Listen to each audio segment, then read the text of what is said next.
Welcome back to the GTN Show. Now, no points for guessing what we're talking about this week. Yep, 70.3 worlds. And not just the impressive and some might say surprising results, but also that imaginary line that caused Lionel Sanders to be DQ'd. Oh, that's a big topic. Well, it's that time of year where racing absolutely dominates the triathlon news because we also have the return of Superleague Traithlon. It's back on the streets of London, so we'll be discussing that as well as some of the great pictures of you guys out there racing too.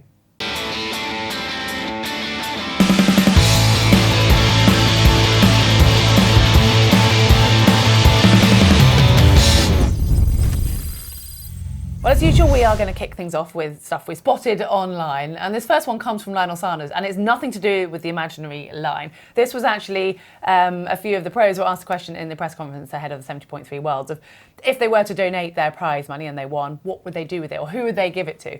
And Lionel has taken pity on a certain group of triathletes. So here he said, I've been hearing all these stories about the ITU guys, these kids and how hard that game is. They don't make any money. They do pretty good.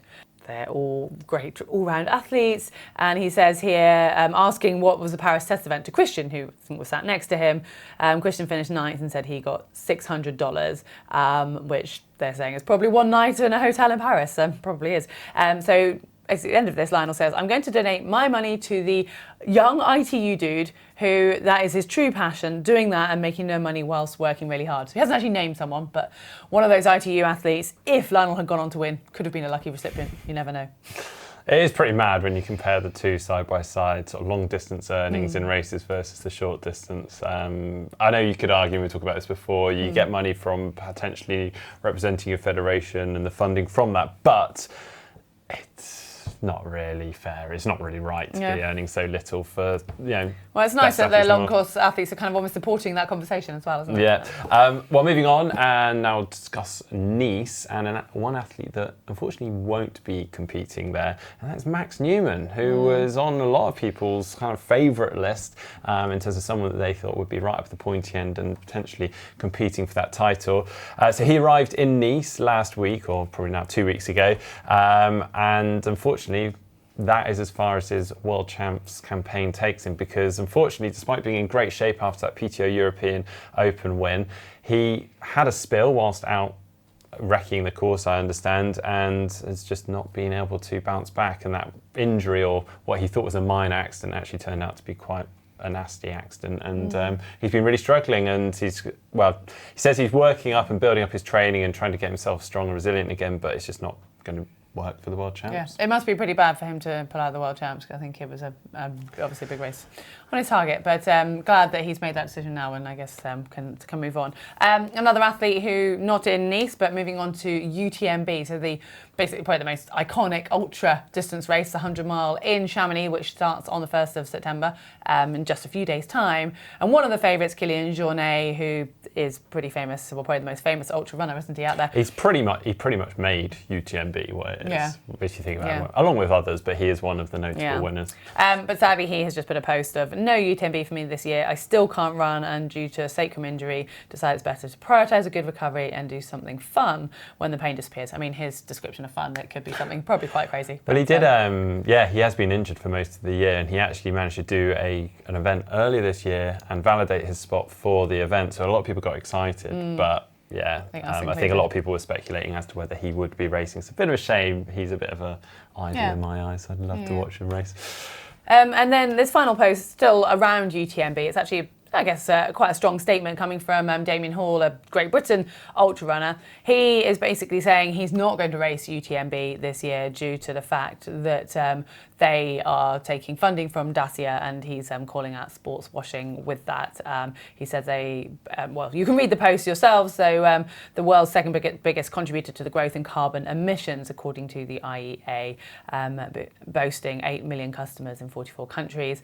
He basically just goes on to say that he can't support that. And I mean, I take my hats off to any athlete who's basically putting their money where their mouth is, because that's a massive event for him in his career. And he's saying, no, there's more important things for him. So hats off to him for that. Yeah, he's quite an incredible runner. He represents Green Runners, or I think he may have even set it up along with others. And he makes quite a mission of travelling to events either by foot or train, public transport. So yeah, fair play to him for taking this stance.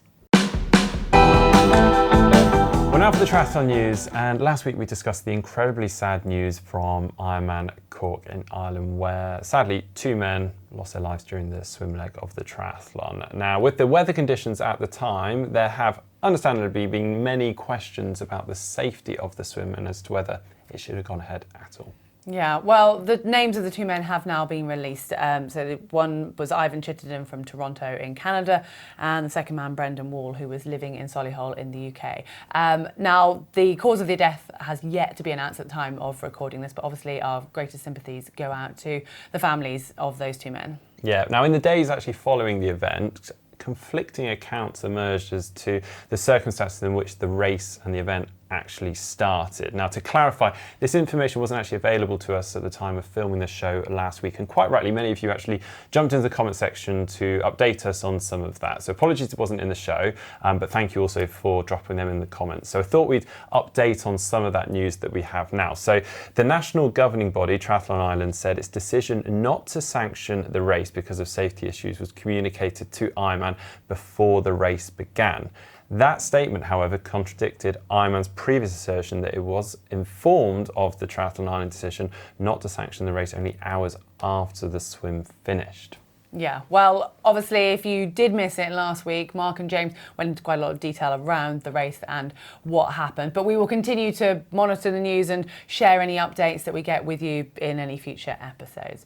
So now, moving on to the big news this week, and that is racing and some other events that surrounded the Ironman 70.3 World Championships over in Lahti in Finland.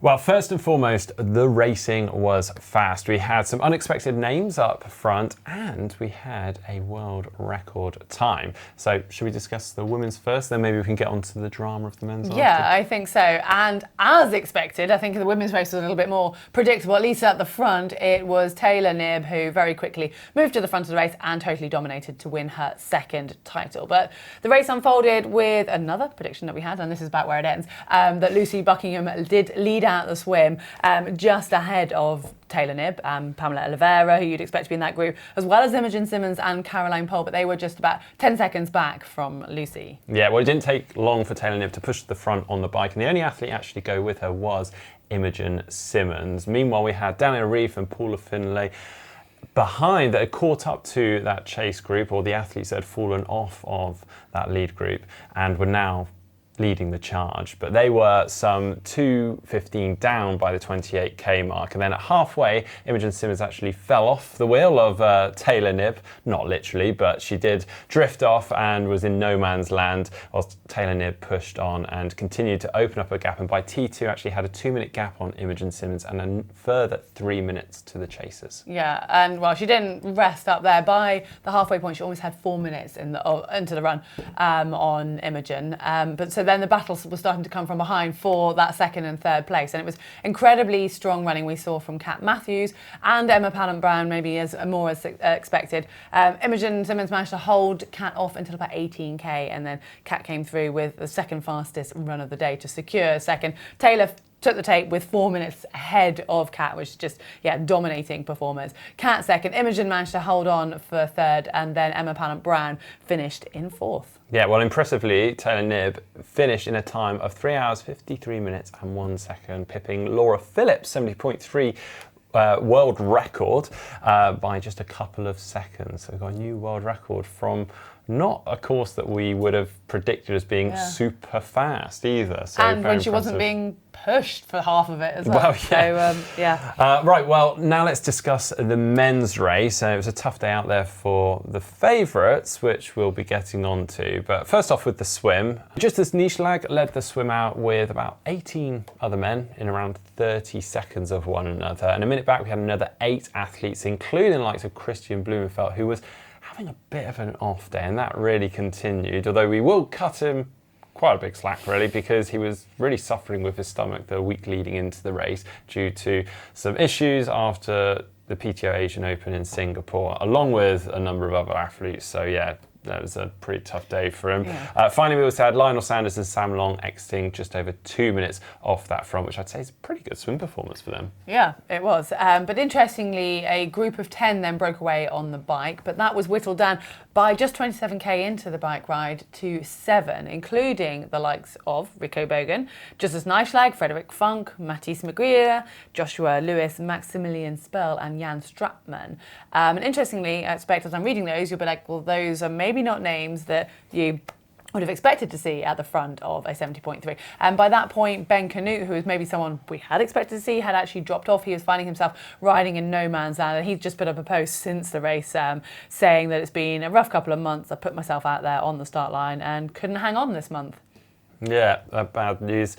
By halfway, a substantial chase group had formed, and that was led by Lionel Sanders and Sam Long. And they had about a 2-minute deficit on that lead group. And that group was formed with the likes of Christian Blumenfeld, De Brick, Teagle, and some others. But this is when disaster struck for Lionel Sanders, as he was handed a centreline violation penalty for crossing onto the wrong side of the road. It happened about 70k into the rise. He passed the group of athletes that he was riding with on one of the smaller back lanes, and immediately after making the pass, a referee pulled up alongside him, blew a whistle, handed him a red card, which means a disqualification. Yeah, so the issue around this is it's not basically black on white, and in this case there was no line. So when Lionel turned and spoke to the referee, he said, well, there isn't a line, what do you mean? And he said, well, it's the imaginary line that you crossed. I mean, we're not making this up. I expect by now you've seen quite a lot of chat around this online. And I think what's sort of made it worse, rubbed a bit more salt into the wound is, I mean, I'm sure a few others, but Christian Blumenfeld was one that was actually witnessed crossing over the actual centre line, not the imaginary one, on the live feed several times, and he wasn't penalised. So to the rules, they state that in no case can a cyclist cross a solid yellow line, indicating a no passing zone, unless specifically directed to by a race referee or race official with actual authority, and then a 30 or 60-second time penalty as applicable, or depending on the severity of the violation, a disqualification. So you'll be wondering, why was he handed a card? Well, there is a little bit more to the rules, and this may be where the referee is coming from. So it continues, all athletes must obey by traffic laws while on the cycling course unless otherwise specifically directed by a race referee or race official and actual authority. And continues, no cyclist shall endanger herself, himself, or another athlete. Any cyclist who intentionally or recklessly presents a danger to any athlete or who, in the judgment of the head referee, appears to present a danger to any athlete will be disqualified. And what we have heard, although we can't verify because it wasn't actually shown on the live feed, there was no footage of this. Apparently Lionel, when he did go to overtake, was overtaking 3 athletes. So A was overtaking for longer and went quite wide. Plus the fact that apparently, again, it was just before the athletes were about to head into a corner. Yeah, so Sanders was actually told that he could finish the race despite being handed disqualification and then appeal the decision later on. However, that actually required him reporting to the penalty tent, which effectively just takes him out of the race anyway. There's a time off the course, and let's face it, just mentally, you sort of, you've signed out then. What makes it even more unfortunate is the fact that Lionel was having a really good race and looked like he could have had a good performance there. Big race of the year. So yeah, that was really sad. But anyway, we'll get back to this discussion in a second. I think we should get back to the race itself. Yeah, well, at the end of the bike, it was a pretty quick time of 1:55 for both Funk and Magrier, who had a slight lead as they headed out onto the run over Bogan, who then closed that gap and ran with them for a short period before he then made the move to break away and move into the lead. Yeah, so Rico, who before this race was ranked 69th in the PTO World Tour rankings, was untouchable from there on, just continued to put time into the field. The finishing positions, though the 2nd, 3rd, 4th did jump around a little bit, Rico Bogan took the win in a time of 3 hours, 32 minutes and 21 seconds. That is blistering fast. Frederik Funk came in 2nd, Jan Strapman in 3rd, and Mathies Magrier in 4th. I'm actually going to continue here because I think it's interesting. Joshua Lewis in 5th, Yuri Kulin in 6th, James Teagle in 7th, Mark De Brick in 8th, Thor Bendix Madsen in 9th, and Minno Koolhaas in 10th. Interesting. How many of that top 10 do you know? Well, I mean, I've not met any of them to start with, and we've met quite a few of the pros on our circuit, and then, you know, I think Frederick Funk's probably the name that would come to the tip of the tongue most quickly out of that list. And we have mentioned Rico Bogan earlier in the year when he won the 70.3 Krakow, but that was just in our very quick race results of like, oh, who's this name? Yeah. So I've seen a lot of people on social media saying that. They're like, I don't know, 8 of the top 10 and so on and so forth. I mean, yeah, I know them all. They're not names I would have expected to necessarily have seen all and that many in the top 10. I mean, notably, I do know the British athletes quite well, James Teagle, Joshua Lewis. I really a fantastic performance for both of them, particularly Joshua Lewis. I just would not expect to see him in 5th. So fair play to you. Well done. Absolutely awesome. And I mean, the first place finish of Rico Bogan at 22 years old is the youngest ever 70.3 Worlds winner. 7th title win for Germany as well, and they managed to take 1, 2, 3 in this particular race. Wasn't it, I mean, it's not his first 70.3 win. He did actually beat Patrick Langer in 70.3 Krasgau this year. So there were a few people that watched that race and said this is a guy to watch out for. So he was just showing it a lot sooner than we expected. I mean, are these three going to replace, I don't know if I can say that, but Sebi, Jan and Patrick, you know, there's the German superstars, and could these be the new German superstars? I mean, absolutely phenomenal. Anyway, we're going to get back to the centerline gates as well, because I think this is such a bizarre topic, isn't it? So it's interesting actually to hear from a couple of other athletes. One in particular is Matt Troutman, who was actually in that group with Lionel Sanders. So he said in the comments under Lionel's video on Instagram, said, being the athlete that you overtook at the time, I can confirm that it was a truly ridiculous call, especially on that section of road. You either had to slingshot your way past, illegal, or move to the side as you should and cross the imaginary line. All the motos were driving on the far left, so the non-existent oncoming traffic on the closed one-loop bike course clearly wasn't a safety factor either. Yeah, I mean, that is very well put, isn't it? And it's interesting because we couldn't see to actually hear from someone what did happen. Jan Frodeno just sort of backing Lionel here, saying, what a joke. Imagine a pro cyclist getting a penalty for using all the road. It's so infuriating to see, for one, because it's randomly applied, and for two, as Ironman Tri refuses to recognise that professionals are more than capable of using the entire road, unlike many of their motos. So a very passionate post from Jan there. I mean, I think that's a really important point, and it was instantly my thought as well. It's like, why are we not able to use the full road in a professional race? You're live streaming a 70.3 World Championships and the athletes can't use the full road. You've closed the course, and if you're not closing the course, then why on earth are you not for a professional race, particularly the World Champs? And then I guess the other thing, which we've spoken about many times before as well, is are the referees actually qualified and trained up for these races? Are they actually paid? Are they just volunteers as well? That's the other thing. I mean, I've also been on the receiving end of referees handing out some rather dubious calls, and it's just... Well, they're playing with athletes' livelihoods. It's like your career, your income is being decided by someone who maybe isn't qualified to make such a massive decision, because this is the World Championships. It's huge. Absolutely bizarre.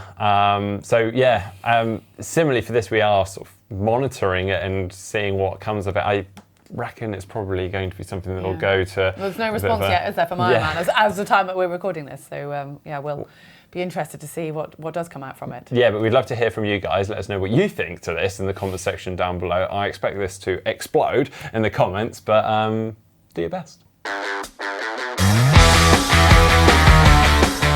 Well, on to race news. And yes, there is still more race news, obviously, after the 70.3. There was also the start of the Superleague Traithlon series, the 4 races, the first one in London this weekend just gone. And they actually started off with what's often called the toughest, the enduro format, when they basically do 3 triathlons continuously back to back. So it's a 300-metre swim, a 4K bike, a 1.6K run, three times through. So it did come down to a sprint on the women's side, and a new name was out on top. From Luxembourg, Jeanne Leher beat Sophie Caldwell by just 2 seconds with a totally well-timed sprint. Taylor Spivey was 3rd for USA, and interestingly, the star of Super League over the last year or two, Beth Potter, had to settle with finishing 4th, but it sounded a fast race from the women's side. Right, yeah, just a few seconds between that top 3. Impressive. Similarly, on the men's side, we had a close finish between Alex Yee and Johnny Brownlee, just a couple of seconds apart, and then a slightly bigger gap back to Taylor Reid in 3rd. We also, this weekend, we had Challenge Davos, which is quite a interesting race. It goes over the Fluela Pass, which is such a tough bike course that they actually shorten the normal middle distance 90-kilometer bike distance to just 54 kilometers. And actually, in the past, they've actually had to cancel the bike leg or do some time trial formats just because it goes to such altitude and is affected by the weather so much. But taking the win on the women's side was Magna Nuvud, and second was Merle Bruni, and third was Lisa Maria Dornoa. Yeah, interestingly, actually, Magna posted just a little Instagram post about this, just saying that she did it on a borrowed bike and taped gels onto top tube, like when she started triathlon. And yeah, just saying that she's not used to these crazy climbs, but it suited her well. So obviously, pretty happy to take the win. Actually, if there's any race that you are going to do on a different bike, it's probably a like a hilly race in which you're not stuck in one position for too long. And I'm definitely see that with you. And then the men's was won by Simon Vian, Caleb Noble was second, and Samuel Boetinger was third. Yeah, we also had the European Triathlon Middle Distance Championships in Menin. That was won by Lewis Nayert on the men's side and Didi Diedrichs on the women's side. Yeah, and this weekend coming, there's still a lot more races, even though we are building up to Nice, but there's the women's pro race at Ironman Wales, so the full distance there, which is always quite a dramatic race, isn't it? We've also got 70.3 Poznan in Poland and 70.3 ZLMZ Kaprun, and again, the Superleague Traithlon now moves on to Toulouse.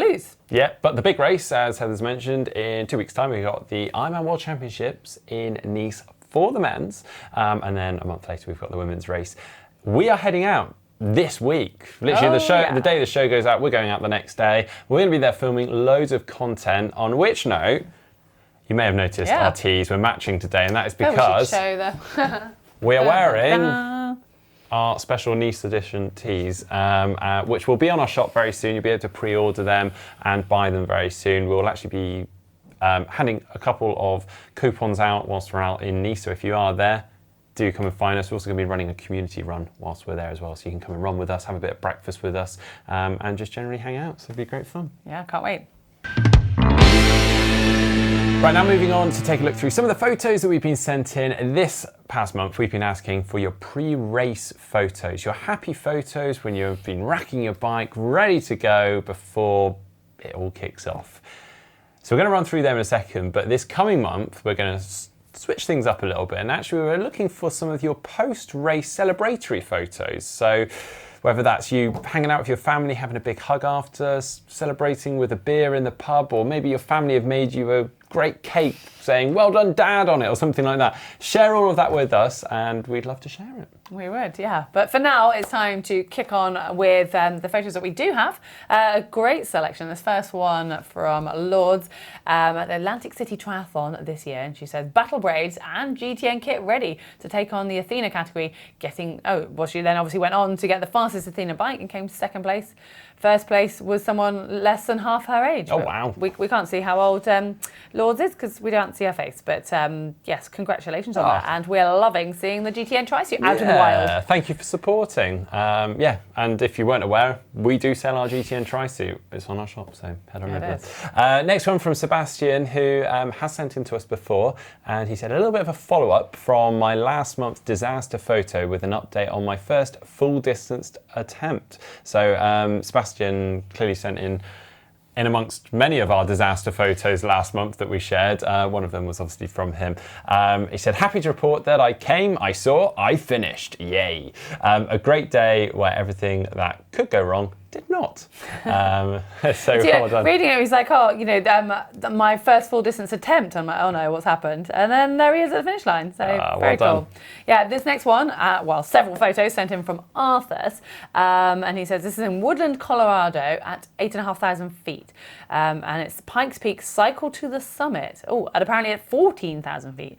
Now he says, I don't care what they say, but triathlon pros are the coolest in the block. Training with Coach Elliott while getting advice from Butterfield, that's Tyler Butterfield, and Rudy Von Berg on my bike setup for the 2023 Oh, he's heading to the Ironman World Championships. Awesome. Wow, that's awesome. Wow, I can we see might them. see you out there. I can see them tinkering away with bikes, and there's Tyler They'll be in Butterfield. their element. Well, Wow. Tyler will be, yeah. God, don't let Tyler near a bike. No, I'm only kidding. He'll be very fast afterwards, I'm sure. Yeah. Next one, another GTN tri-suit wearer, and this one's Damien Montreblanc, presumably Ironman Montreblanc, finishing my first Ironman full distance in Montreblanc, Quebec. And yeah, donning our GTN tri-suit. Yeah, Thanks again. a load of lovely pictures. It looks like you're having an absolutely brilliant time as well. So whether that was just when the camera was there or you genuinely were. Next, we have Michael from Kenmore in Scotland, very recently actually. And he says, just finished setting up my T1 ahead of the Aberfeldy middle distance triathlon. This was my second ever middle distance, the first also this year. It was great and a challenging event, and I did manage to complete despite leaving half my nutrition behind in T1, and I couldn't pick it up as it was a split transition. Oh no, lessons to be learned for the future. Yeah, every triathlon's a learning, isn't it? Oh, brilliant. Well, thanks ever so much for all your submissions. Do keep them coming in using the photo uploader. Links on screen right now. You can find the description down below. Say what? Okay, I've had a bit of a scroll through some of the comments and I found this one from the Norseman video from Luke Fit 4971 who says, Ironman 70.3 was a tough day out with the wind and heavy rain for the entirety of the course. Wish I had the Mark Threlfall climbing abilities and not the Luke Threlfall climbing abilities. That's cool. Another Threlfall. So there you go. Someone who aspires to you as well. I don't bump into many Threlfalls. In fact, I've literally bumped into one Threlfall in my entire life. So, other than my own family, obviously. Nice. So, hi, Luke. This other one was underneath the Race a Train video. And S Boots 29 says, a beautiful event. Now I need to know more about why and how this came about with a race against a train. It was a great event to watch. Cheers. I don't know if you could fill us in a little bit on how that came about, Mark. It is just a bit of an iconic race here in the UK. I've known about it for years, always wanted to go and do it. It's just quite away from home and it's in mid-Wales, so yeah. I saw someone put that it was Wales and we love going to Wales to do crazy things. We do. Like your bog snorkeling. We finally made it happen. Me and James managed to get over there and yeah, it's an amazing event. You literally set off at the same time as a steam train. You race almost alongside it for majority. It turns around on the turntable at the end as we turn around. So there's an opportunity for us to get back ahead of the train because it obviously is quicker than us. Yeah, me and James beat the train. We finished in 15th, 16th. It was actually very competitive. But yeah, I think we were only like 8 or 9 minutes ahead of the train. So it's actually, yeah, not as big a gap as maybe I thought it would be. Well, the second comment, you sort of alluded to that, from the 3 Walking Polls says, just check the official results, which I love that they've gone onto the results website. James will have to let you know about this. You beat Mark apparently this time. You're 15th and Mark's 16th. So he did indeed. And there we go. No, it's a great event to do. And yeah, if you haven't checked out both those videos, the Norseman video is a big duel between the winner, or last year's winner, and Sebastian Keeney. It's an awesome video, very, very well put together. So please do check that one out. And our Race the Train video, which is just a lot of fun. Yeah. And if you have enjoyed this, we'd love it if you supported the channel by just hitting the like button. And if you haven't yet done so, then do subscribe. And if you're wanting to know what's coming up, well, we have been giving you updates of Steve on his project Hawaii 5.0 or 5.2 as it's now become.